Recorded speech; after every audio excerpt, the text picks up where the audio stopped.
Good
morning.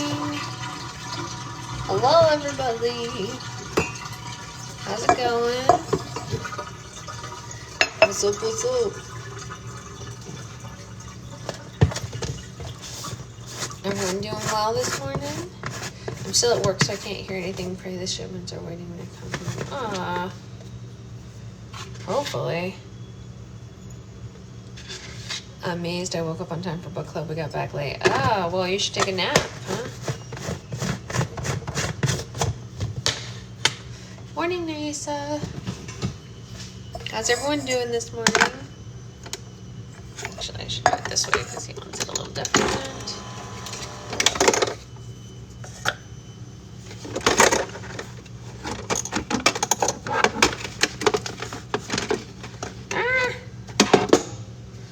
How's everyone doing? Hey, Becca. Oh, goodness gracious. Okay, here we go. Oh, come on. There we go. Okay, I promise that I am getting my life together here. Going to my favorite cafe after book club, that'll perk me up. Yes, that will be very fun for you. Very exciting, very exciting. Good morning, Tiffany. Very exciting. There is some awful whistling sound happening outside the window. Why are they doing that? What is it and why are they doing that? Can you guys hear it? Well, now you can't because the coffee machine just started. It's good, Avery, but like, what is the sound? It's been going on for like half an hour. It needs to stop. Bro, also, am I allowed to say I wasn't the biggest fan of play last night? Of course, you're allowed to say anything that you want to say. That's one of the things about, if people who produce art cannot accept critique on the art, well, first of all, they shouldn't put it out in the public. If you don't want critiques on it, you should keep it private. The second thing is, we don't move art forms forward unless we learn what people do and don't like. Even I do that with just slime. If I make a slime and only 5 people buy it versus one that 80 people buy, of course I'm not going to make the 5 one again. People didn't like that one. You know what I mean? You have to learn from what you're getting out of it. Yeah. That would drive me crazy. The sound is like, you can't hear it. You'll hear it again in a second, Avery. But yesterday when we went for a walk last night, like we usually do in the evening, and people were setting off fireworks already. And I did not, obviously, being that it's not the 4th of July or New Year's, I didn't know that people were going to set off fireworks. So I literally freaking jumped out of my skin. It's okay to enjoy your experience, but not enjoy a show on ya. I mean, that's totally 2 different things. You know what I'm saying? Like, there's a difference between enjoying the fun. Okay, I'm out of work now. Hey, Brittany, you need those earplugs that can dampen sound. I really do. Secret Husband was like, it's not supposed to be allowed here at all, Izzy. To be honest, in the city limits of Los Angeles, you're not supposed to be able to do it at all. I literally, like, we were walking in, I went like that, and he was like, oh my gosh, are you shaking? I was like, did you not hear how loud that was? I mean, it was crazy. People have been doing fireworks here since June. It scares me. It made me jump like crazy. I heard fireworks last night too. Do you guys hear that sound? What? It sounds like a freaking, someone's kettle is whistling. That's outside. Anyway, I don't like loud sounds. fireworks. They don't do well for me. I'm like one of those small children who needs noise canceling headphones all the time. You know, like I can't even handle doors shutting loudly. I'm not well in the head, like we all know this, it's fine, whatever. But like we live in a family neighborhood with a lot of kids and a lot of dogs. Why are they setting off fireworks right now? The dogs were freaking out. We were walking around, a lot of people were walking their dogs, and the dogs were freaking out. I was like, this is mean. That's fair, Becca. It's very mean in a neighborhood like this. Like, what are you doing? This is a place with like literally almost every other person in this neighborhood has a dog. And you're gonna set off fireworks without warning. At least if it's on like New Year's or 4th of July, people who have dogs can plan for it and protect those dogs. But you can't, like, these people were just out walking. It was the middle of the evening. Hey, Grace, it was like, I want to say it was like 7:30 at night. Good, Jen, good. Good. I took my license exam yesterday and I have crippling anxiety. Oh, good vibes coming your way. When do you find out? It's extremely inconsiderate, Izzy. I completely agree with you. I completely agree with you. But yeah, it just like, hey, Katie, it really drives me nuts when people do stuff like that. I'm like, what are you guys doing here? You know what I mean? Like, fireworks have been around forever. People, please just know well, I don't know. I don't think they should be allowed to set them off a week before the 4th of July. They're very loud and they're very dangerous.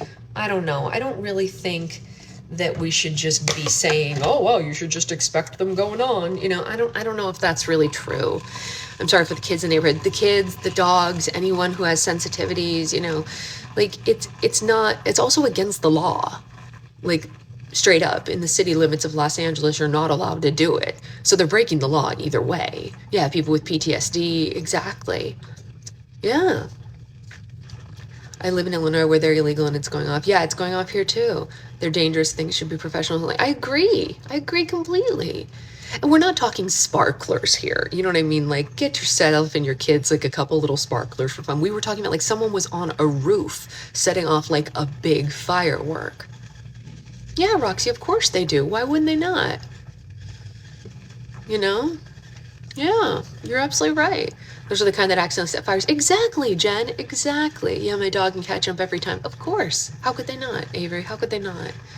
Anyway, that's my 2 cents on the matter. I just don't think, I think we should leave it to the professionals. I don't think we need to be causing, someone's going to blow their thumb off. Cops won't do anything during the first week of July. It's not even July yet. It's not even July yet. They won't do anything here either, I bet, but it's still lame. Just like, you guys, that's, did you see that? That was funny.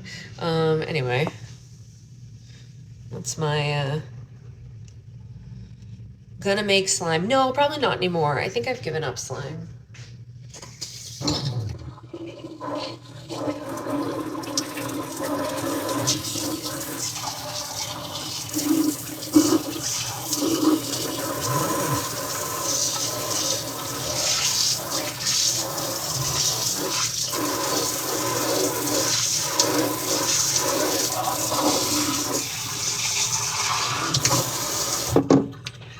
Anya, what what was it that you didn't like about the show, Anya? My fiance's friends the other day were pointing crackers at each other and not him, but they were dumb, so dumb. It's so dumb. I guess no inside out slime for us. Oh no, I've moved into sports casting. That's right. I'm going to be a sportscaster.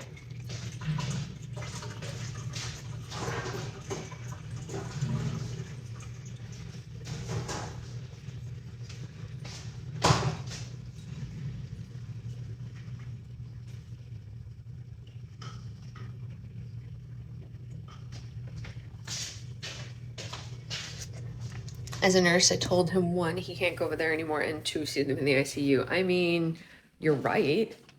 You're right, Lauren. You're absolutely right. That's exactly what Secret Husband said. I'm only on the 2nd book of this duet, and I love it so much. I don't want to finish. I know. It's so hard. It's one of those things that's just like, we don't want our favorite series to end ever, you know?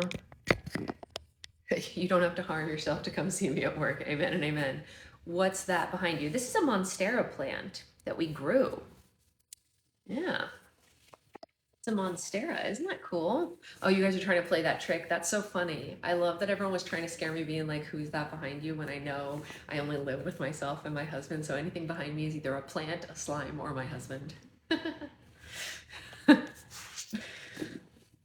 But he's in bed because he worked very late last night, poor guy. It's me, Rebecca. It's Rebecca. Oh, but isn't it a true story, Becca? Or I mean, Anya, so they can't change that. One of the worst friends, his friend's toddler was outside. That is the worst part, Lauren. You're right. That's scary. That is very scary, Lauren. I did. I got married earlier this month, Cara. Thank you so much. Yeah, that's how he's going to reveal himself, just peeking out from behind you. Can you imagine? That would be hilarious. Well, we read 2 chapters yesterday, Roxy, because I just couldn't stop. So we're on chapter 12 today. Sorry about that, you guys. I just got really excited yesterday and I couldn't stop. Thank you, Cara. Not even my child, and I picked her up and ran in the house and yelled at them. I don't blame you, Lauren. That's the right thing to do. I would have done the same thing, Lauren. Yeah. You want to not care about yourself, fine, but don't put a toddler in danger. Exactly. The kid can't even do anything. No, they can't, of course, but it just didn't catch me. That's totally fair. There's a lot of stories like that. Lots and lots, Anya. There's so many stories that I have, shows that I haven't liked. IEB? What does that mean, Anya? Never apologize for reading extra, true. Finally was able to get some of your slime. I'm so stoked for putt-putt. Ooh, that's an exciting one. It's a beautiful putt-putt. It's a very gold and copper oil looking one. Overplayed. I misread it. She got excited and her heart broken in one day. I did. I got excited and I got my heart broken all in one day. Yesterday was a really up and down day for book club, you guys. We had a lot going on yesterday. Do you hear that awful sound? Truly horrific. You guys can hear that, right? I'm not crazy. That's not in my head, is it? I mean, it's awful. It's been going on for a long time.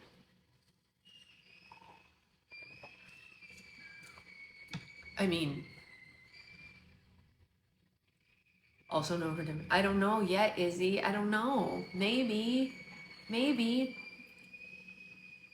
Oh, that's really cute, Becca. That's really cute. I didn't even think of that. That's very cute. I thought it was the espresso machine. It's not. That is something outside. Like, what are they doing? What are they doing out there? It's like, guys, we're trying to have book club in here. No, I don't think you're being too critical, Anya. It doesn't sound like you are. Saying that something's not for you is not critical at all.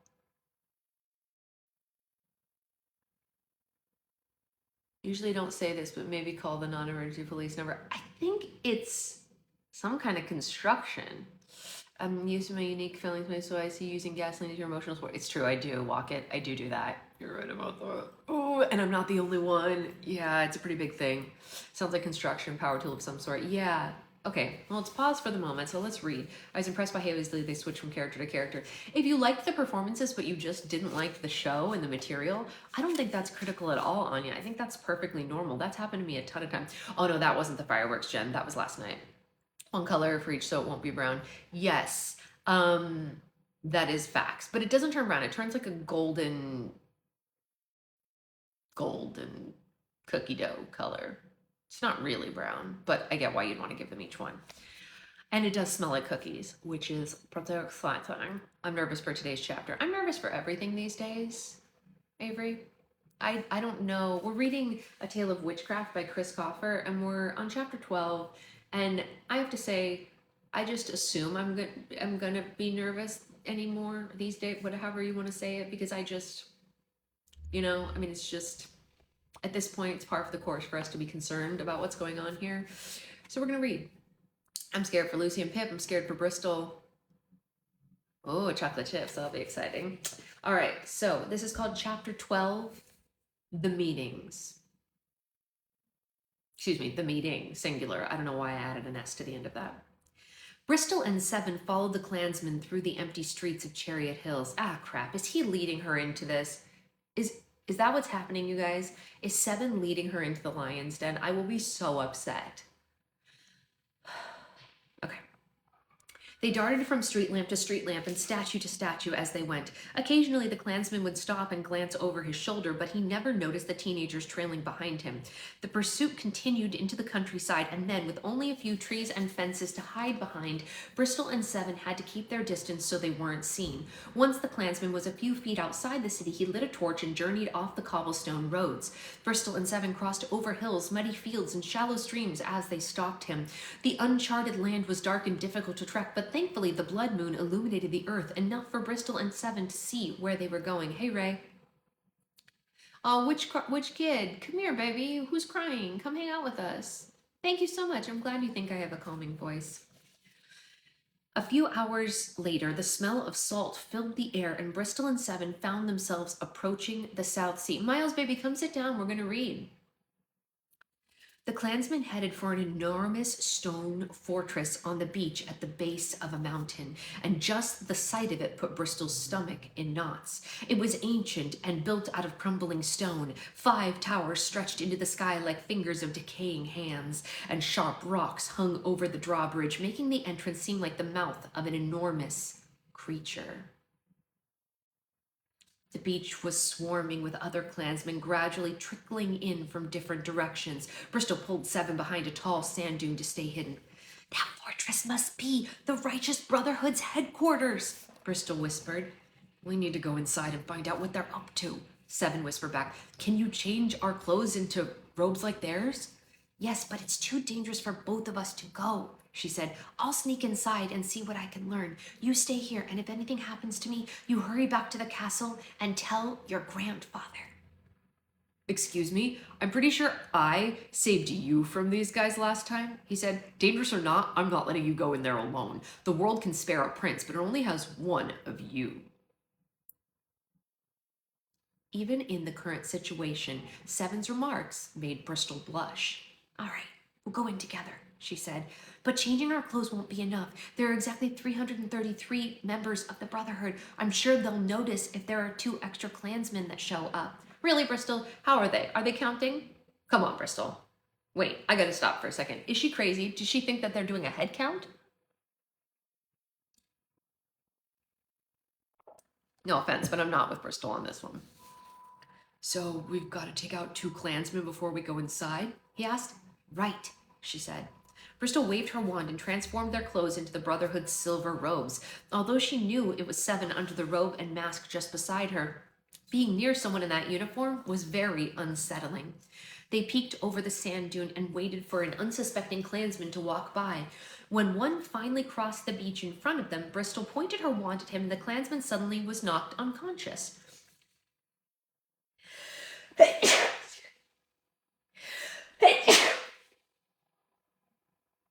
Sorry. They peeked, knocked unconscious. He fell face first into the sand, and Bristol and Seven dragged him behind the dune. Once they had their first victim, they peered over the dune and waited for a second. Thank you, Suzanne. This is kind of fun, Seven whispered. It's almost like we're hunting them. Yeah, imagine they did 331, 332, 333. Wait a second, 334, 335. Who's the intruder? They'd never know who the intruder was anyway. This is kind of fun, Seven whispered. It's almost like we're hunting them. Bristol grinned under her mask. It's nice to be the hunter for a change, she said. As soon as another Klansman had the misfortune of crossing the beach nearby, Bristol put him to sleep and they heaved him beside the other. Well, they'll be out for a couple of hours, Bristol said. Great, now let's go to the fortress, Seven said. He headed toward the structure, but Bristol lingered at the sand dune. She couldn't stop staring at the unconscious Klansmen. Dragging them had pushed up their masks and exposed the bottom of their chins. It was the ultimate tease, and Bristol couldn't fight the desire to see the rest of their faces. Are you coming? Seven asked. 1 second, she said. I want to know who they are. Bristol pulled off the Klansmen's masks and gasped when their identities were revealed. What is it? Seven asked. Do you know them? No, Bristol said. I've never seen them before in my life. Then why are you so shaken? Because not knowing them makes it worse, she said. I've never said or done anything to these men, and yet they've devoted their whole lives to harming people like me. They have no reason to hate us, but they choose to hate us anyway. Of all the things to feel in life, why would anyone choose hatred? I have no idea, Seven said, but most people choose love, and that's why we're here, to make sure that hate doesn't win. Bristol nodded and put the masks back on the clansman's face. You're so right, she said. Let's go to the fortress and find a way to stop these creeps. If we get separated, we'll meet back right here. Determinedly, Bristol and Seven headed to the fortress and joined the line of clansmen at the entrance. One by one, each clansman recited a password before being allowed to enter. Uh-oh.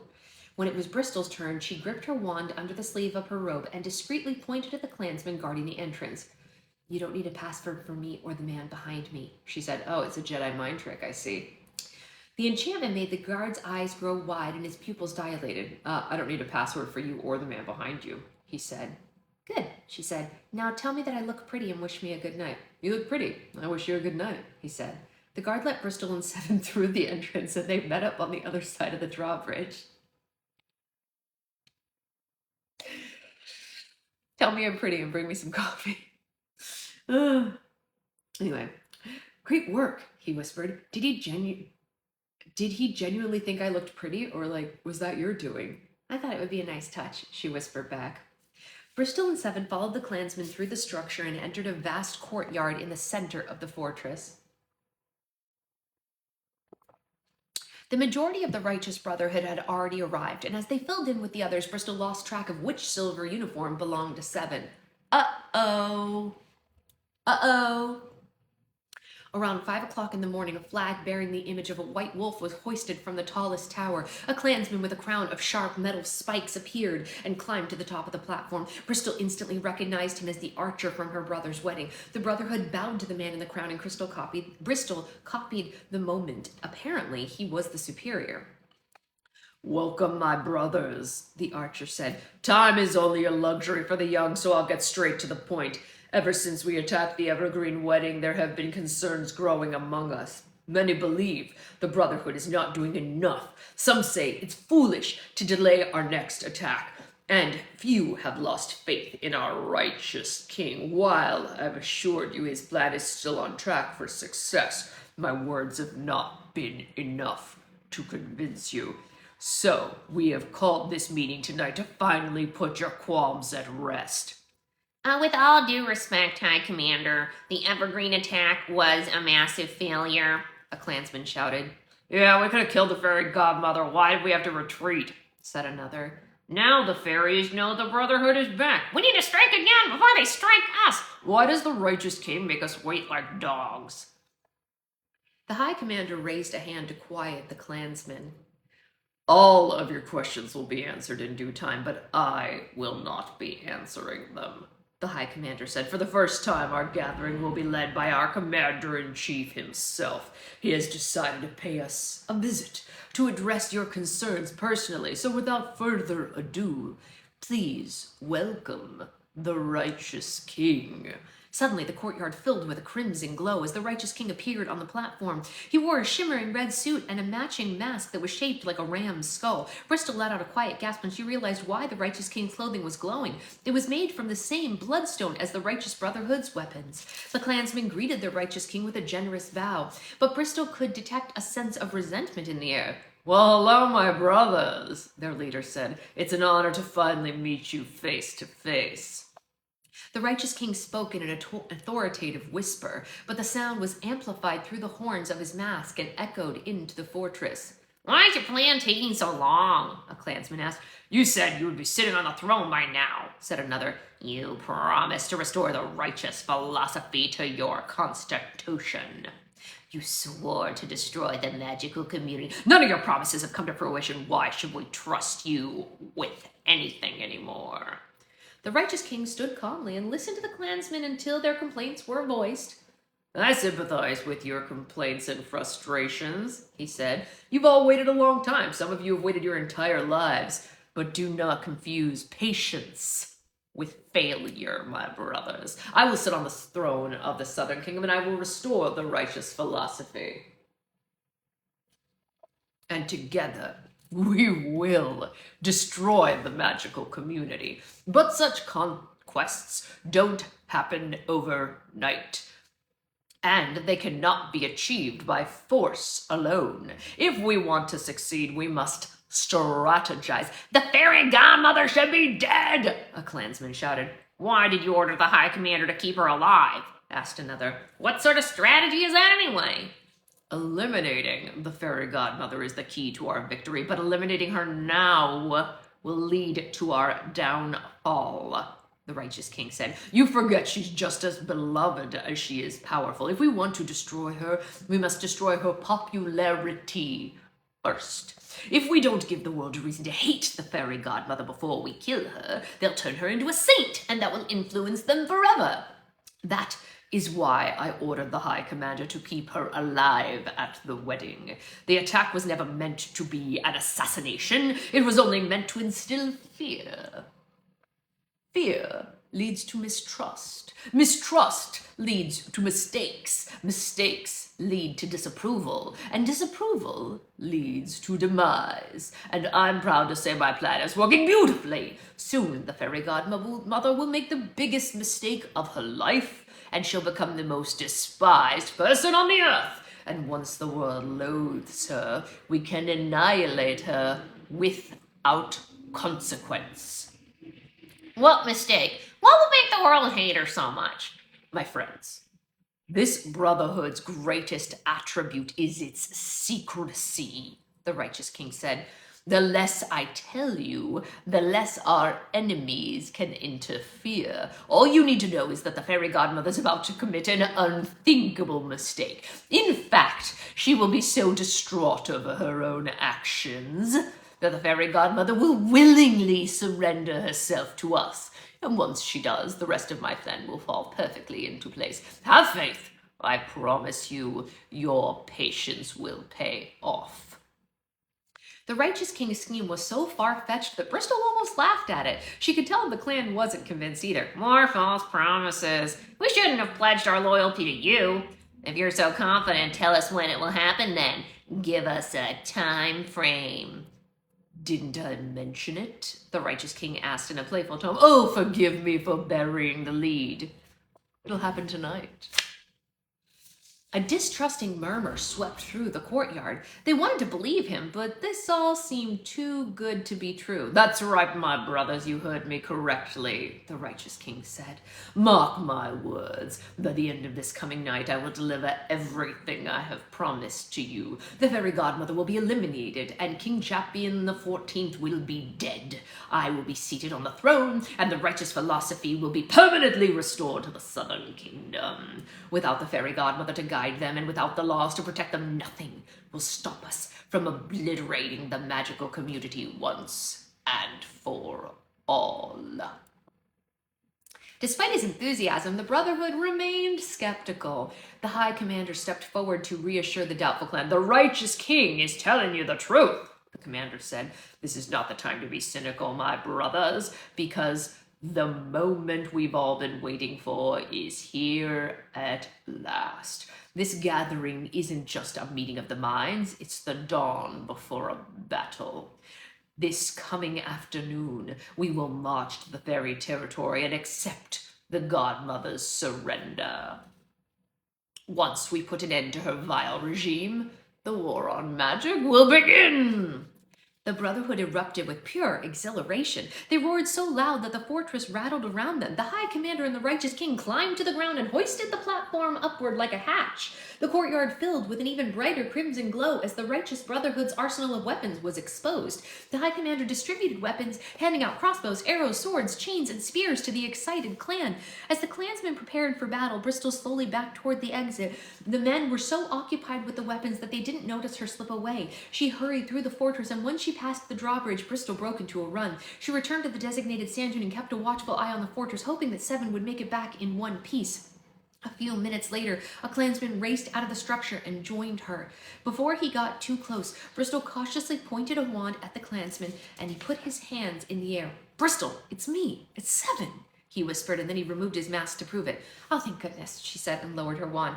What the heck did we just witness back there? Seven asked. Why would the Righteous King promise so many ridiculous things? Is there any truth to what he said? Well, there can't be, Bristol said. Even if I did commit the unthinkable, as he said, I would never surrender to them. I can't believe the Brotherhood would fall for such nonsense. Bristol went quiet as she replayed the Righteous King's words in her head. I'm not sure all of it was nonsense, she thought aloud. We're forgetting there is someone who could easily take the throne and restore the righteous philosophy before the end of tonight, and they're just as hateful and old-fashioned as the Brotherhood. Seven's eyes went wide as he came to the same conclusion. You think that was my Uncle Max? He said, I mean, who else could be the righteous king, right? Maximus hated magic his entire life. He doesn't think women should have rights, and he doesn't think that talking creatures should have territories. He's practically a righteous philosophy walking. There's only one contradiction, Bristol said. Maximus was at my brother's wedding when the Brotherhood attacked. Why would he go if he knew that it would be dangerous? Well, that'd be obvious if you knew him like I do, Seven said.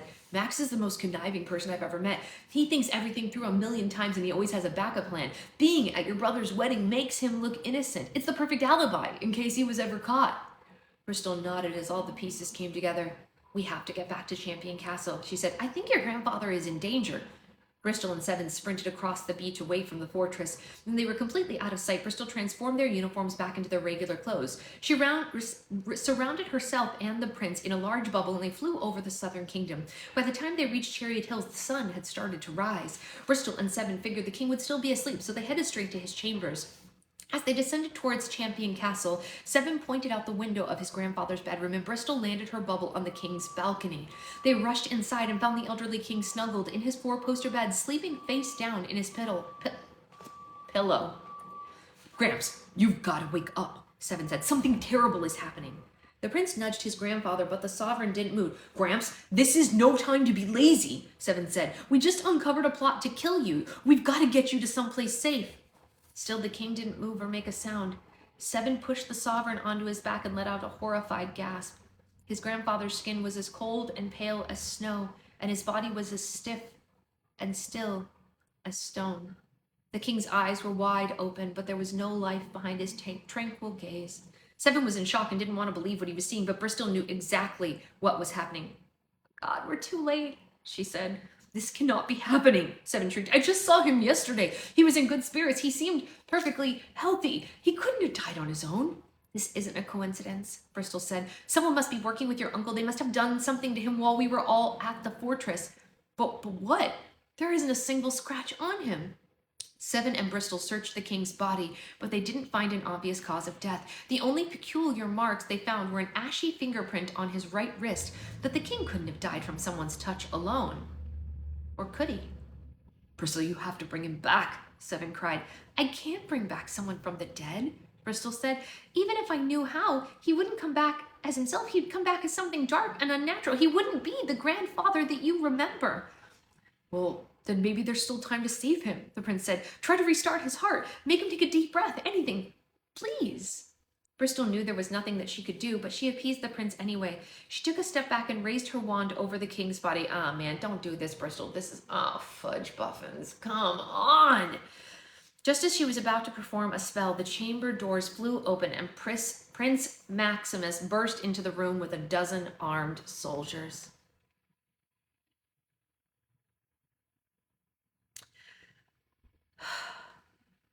What in the devil is going on here? He shouted.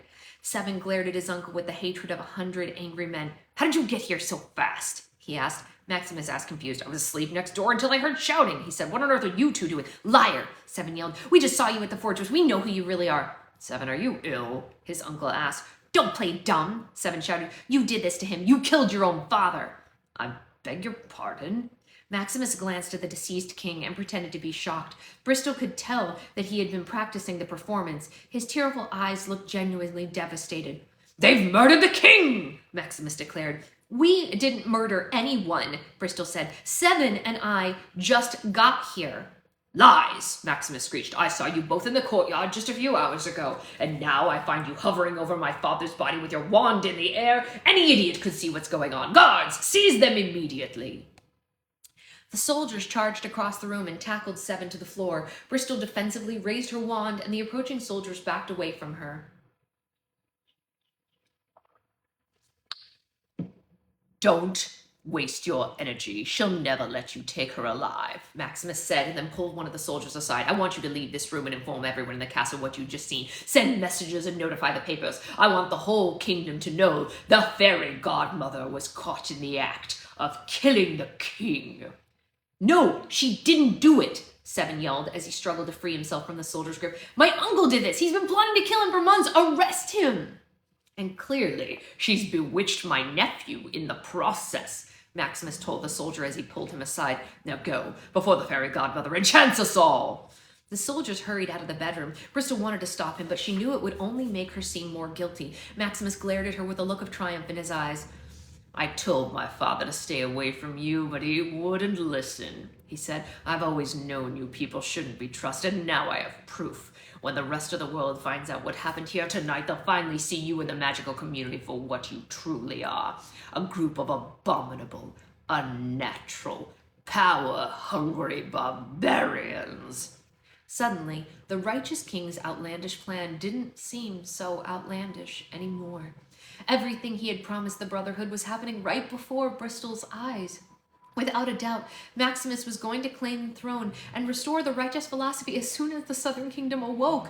He was going to destroy her popularity by framing Bristol for the murder of King Champion XIV, and the biggest mistake of her life had been walking right into his trap. Bristol, you've got to get out of here, Seven said. The Southern Kingdom isn't safe for you anymore. You need to go back to the fairy territory. No, I won't leave you, Bristol said. Don't worry about me. You're the only person who can stop the Brotherhood. Seven, I can't go. There wasn't time to think of a better option. Bristol dashed to the balcony and flew out in a large bubble. She drifted back to the fairy territory without a plan and without a clue of what was going to happen next. She drifted back to the... I just read that. Why did I read it twice? The righteous king had successfully outsmarted her, and the damage was so significant that Bristol did not know how she would ever recover.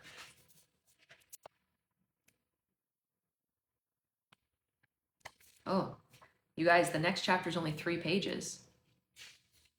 Literally. Chapter 13, the morning after. Lucy awoke with a jolt. She'd been in such a deep sleep that it took a couple of minutes for her senses to kick in. She found herself safe and sound in her nest at Ravencrest Manor, but she had no recollection of how she got there. The last thing she remembered was being at the enrollment ceremony. She and Pip had drunk the potion and become dizzy. They had lain on the ground as witches danced around them in the clearing. Mistress Mara had hovered over them, conducting a spell of some kind, and then everything had gone dark. She sat up and looked around the bedroom. It was light outside and the sun was peeking through the curtains. Stitches, BB Sprout, and Pip were all still asleep in their nests. The witches were wearing their golden necklaces, and all traces of witchcraft had been erased from their appearance.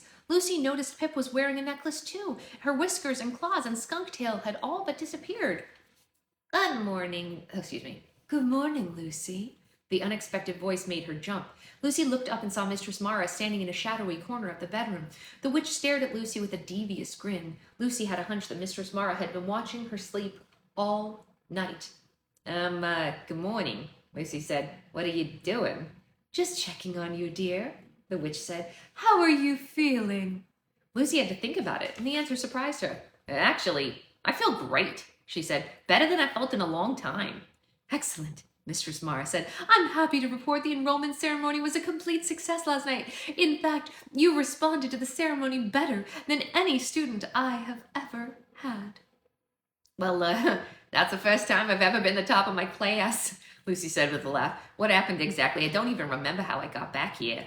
Don't worry, the ceremony is always an exhausting process to the new participants, Mistress Mara said. You and Pip lost consciousness shortly after taking the oath of witchcraft. Once the ceremony was over, the girls and I brought you back here and tucked you into your nests. I'm a little embarrassed. I don't usually potty. I can usually potty with the best of them, Lucy said. Did you cast a spell on us last night? I vaguely remember you standing over us and muttering some kind of incantation. Mistress Mara's smile faded. Clearly she wasn't expecting Lucy to remember that part. Just a minor spell of protection, my dear, the witch said. Nothing to fret over. Lucy rubbed the back of her head and discovered something around her neck. She glanced down and she saw she was wearing a golden necklace with a bright moonstone too. Lucy hopped out of her nest and hurried to the wardrobe to see her reflection in the mirror. Not only had her hair and eyebrows returned to normal, but the necklace also made Lucy much prettier and taller than she had ever been. Holy makeover, Lucy said in disbelief. I look fantastic. From now on, your necklace will conceal all traces of witchcraft and correct whatever you don't like about your appearance, Mistress Mara said. Gosh, I wish I hadn't kissed the Binkle sisters, Lucy said. Their pointed jaws would have hit the floor after seeing me like this. That reminds me, Mistress Mara said. Brickenstone asked if you could keep the swans somewhere beside the graveyard. Apparently the lynxes have been trying to hunt them. Lucy was so fixated on her new appearance that she barely heard a word that Mistress Mara said. She wanted to compare her new reflection with her old reflection and started pulling the necklace over her head. Mistress Mara lunged forward and stopped her before the necklace was removed. Don't take it off just yet, the witch said in a panic. Why not? Lucy asked. Well, the enchantment needs a chance to cook first, Mistress Mara explained. Give your new appearance a couple of days to set in, and then you can remove the necklace as you wish. Well, in that case, I guess I promised to keep it on, Lucy said. Mistress Mara's devious smile returned to her face. Wonderful, she said. Well, I'll excuse myself so you can admire your new appearance in peace. You've certainly earned it. Mistress Mara strolled out of the bedroom and disappeared down the hall. There was something about the witch's attentiveness that made Lucy suspicious. As she adjusted her golden necklace in the mirror, the sensation grew in the pit of her stomach and became much stronger than a regular feeling. Lucy sensed trouble.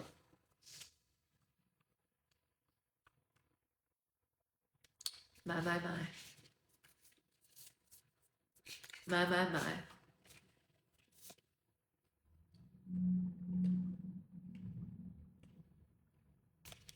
Does anyone know what time it is?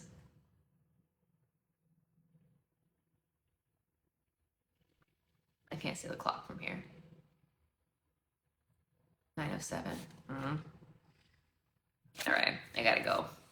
We have Roll for Slime tonight, and I gotta make sure all the stuff gets to the post office, so I gotta go do that. But we did 2 chapters. I sure hope so, Sloth. I sure freaking hope so. I hope so.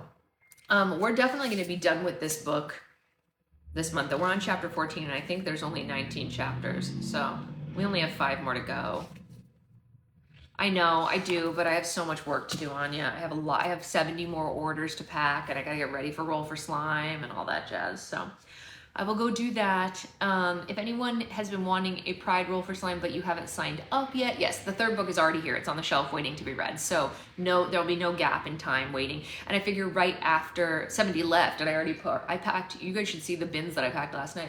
I think I packed 45 orders last night because there's 4 bins over there. Anyway, signups are up for Roll for Slime Pride. That's pretty much all of it. Okay, I will see you all tonight at 4:30. I will post the list for Roll for Slime Pride. I'm not sure, Becca, probably or nearly. Nico loves his Roll for Slime Pride. Oh, yay! Is he also getting the trans one that I sent you? Okay, I will see you all this evening for Roll for Slime Pride. The last one was a roaring success. We had no trolls, which was amazing. So let's keep it that way. You know what I'm saying? Let's keep it all happy and support the causes that we're doing stuff for. You know? Good stuff. Okay, I will see you shortly. It's really not that long.